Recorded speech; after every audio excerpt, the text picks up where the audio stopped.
You ever stop and think, what if the way we measure learning in schools is just, well, totally outdated?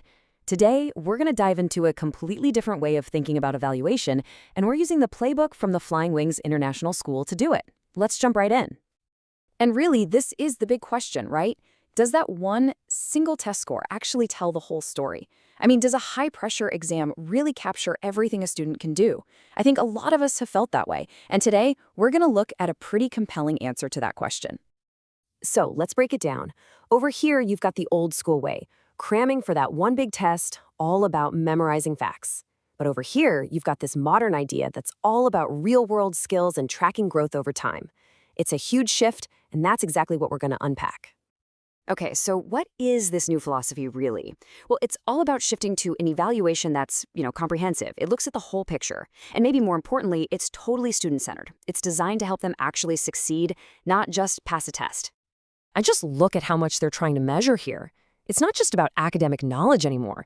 We're talking about practical skills, critical thinking, even their mindset and how they approach a problem. It's literally about evaluating the whole student. All right, let's get into the next big idea here, which is learning in real time. Think about this. This is where a test stops being some scary final judgment and starts becoming a tool for constant improvement as you go.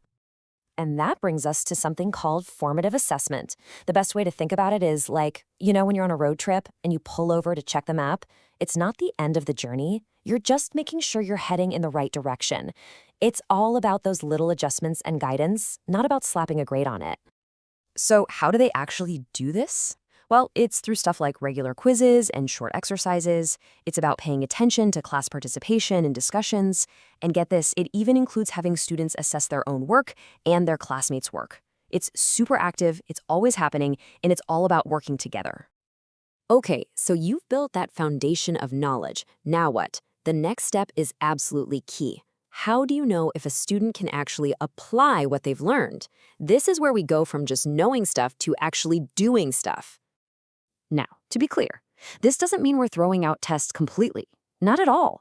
There's still a place for what's called summative assessment. The big exam at the end of a chapter. They're actually really good for checking if someone has mastered the core concepts.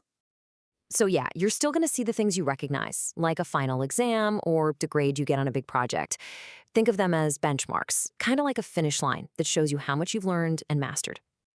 But, and this is a really big but, just knowing the facts is only half the story.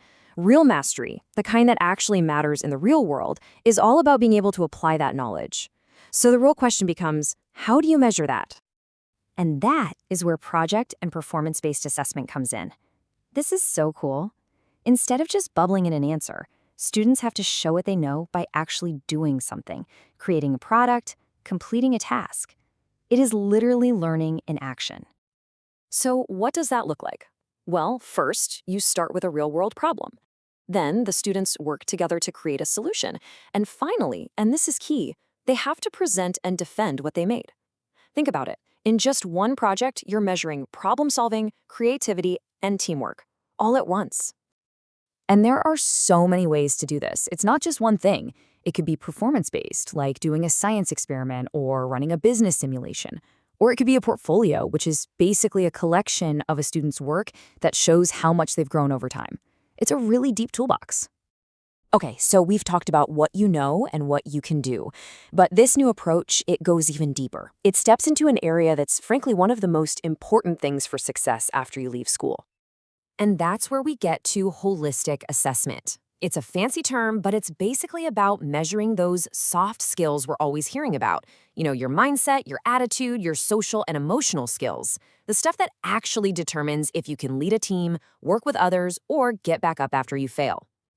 So what are we talking about here? These are the skills that employers are constantly saying they need. Things like leadership, teamwork, and being a good communicator. Or resilience, that ability to keep going when things get tough. And maybe the biggest one of all, being a lifelong learner. These aren't just bonus points on a resume. They are absolutely essential. Okay, let's pull all these threads together. When you combine all these different ways of looking at a student's progress, what do you actually get? Why does it matter?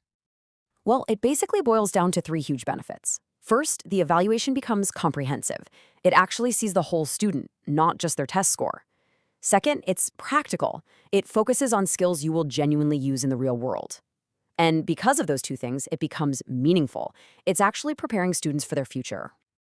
You know, there's a line from the material we looked at that just perfectly sums this all up. The goal here isn't just preparing students for exams, it's preparing them for real-life success and professional readiness. I mean, that's it, right there. And that really leaves us with one last big question to chew on. If we move beyond just a single number and start trying to measure the whole person, their skills, their mindset, are we actually looking at the future of all education? It's something to think about.